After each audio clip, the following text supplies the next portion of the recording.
I was dragged into a bizarre group chat with my entire class, where a system calling itself the Apocalypse Admin promised us $100 million if we could survive just 1 week in a simulation. To understand why I ended up as the laughingstock of this deadly game, you have to look at the setup.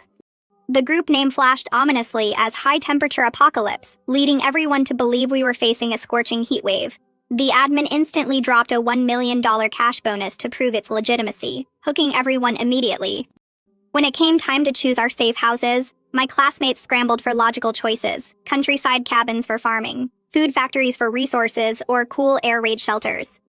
Chloe, the school's queen bee, chose a tropical island and mocked me mercilessly when I selected the only option no one else wanted: a 20th floor high-rise apartment with zero water or electricity. She claimed I was trying to be trendy, and bet I would be baked alive within 3 days. The mockery intensified during the ability selection phase. Everyone else picked superpowers like infinite fresh water, steel bodies, or teleportation to combat the expected heat. Chloe, manipulating her army of admirers, urged them to pick water resources, while she selfishly chose infinite storage space to hoard supplies. I, however, chose the obscure fifth option: reverse photosynthesis, an ability that allows me to generate energy from air humidity. The chat exploded with ridicule. They called me pathetic, dumb, and isolated, pointing out that no one wanted to team up with a girl who picked a useless plant power for a heat wave. But just as the game locked in our choices and muted the chat to silence my dying pleas, the system pulled the rug out from under everyone. The group name suddenly reset, wiping away the words High Temperature Apocalypse, and replacing them with the true horror we were about to face: Heavy Rain Apocalypse. While my classmates were preparing for a drought on their islands and in their basements, I was sitting high and dry in my tower, holding the only ability that could turn the coming deluge into endless power.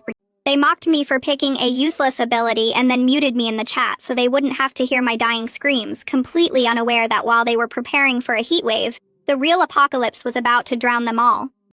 To understand why my classmates were so confident in their own demise, you have to look at the first day of the simulation. As a light rain began to fall, Chloe, our self-appointed leader, smugly declared that this was just a precursor to cool things down before the scorching sun arrived. She taunted me in the group chat, warning that my high-rise apartment would turn into an oven the moment the clouds cleared, and urging me to collect water while I could. Her followers piled on, praising her brilliance, while I sat in silence. Finn, the class vice president, tried to play the hero, privately messaging me to ask if I was regretting my choices or just trying to get his attention after a failed confession. I rolled my eyes and blocked him. His public concern for me in the group chat only triggered Chloe's jealousy, leading her minions to mute me entirely. They claimed they didn't want my whining to ruin their mood when I inevitably started dying. But while they were busy congratulating themselves, planting gardens in the countryside, catching fish, and hoarding supplies on Chloe's island, I was discovering the true power of my choice. My apartment was empty of food, but I walked onto the balcony and took a deep breath. My ability, reverse photosynthesis, kicked in instantly. The abundant water molecules in the rainy air flooded my body with energy, erasing my hunger and fatigue. As long as the rain continued, I was invincible. I watched my classmates post photos of their beach parties and BBQ feasts, oblivious to the fact that their paradise was about to become their watery grave, while the useless girl they silenced was the only one truly prepared to survive. The torrential rain turned my 20th floor balcony into a grotto, and while my body greedily soaked up the power from the storm, my classmates were drowning in chaos, begging for help as their carefully laid plans washed away. To understand how quickly the tides turned, you have to look at the second day of the apocalypse. The gentle drizzle mutated into a violent downpour that flooded the city's low-lying areas. My classmates who had mocked my high-rise choice were now in crisis. The countryside team watched their freshly sown seeds rot underwater, and the island group, led by the goddess Chloe, was losing ground as the tide swallowed their camp and washed away their food. The irony was suffocating. The infinite freshwater ability Chloe had urged everyone to pick was now utterly useless in a world drowning in water. The group chat exploded with accusations. People who had fawned over Chloe just hours before were now turning on her, demanding she open her infinite storage space to save them. But Chloe, revealing her true colors, refused. She whined that she hadn't finished registering the supplies and hoarded everything, claiming she was saving it for a hypothetical heat wave that clearly wasn't coming. She was holding the group hostage with their own resources.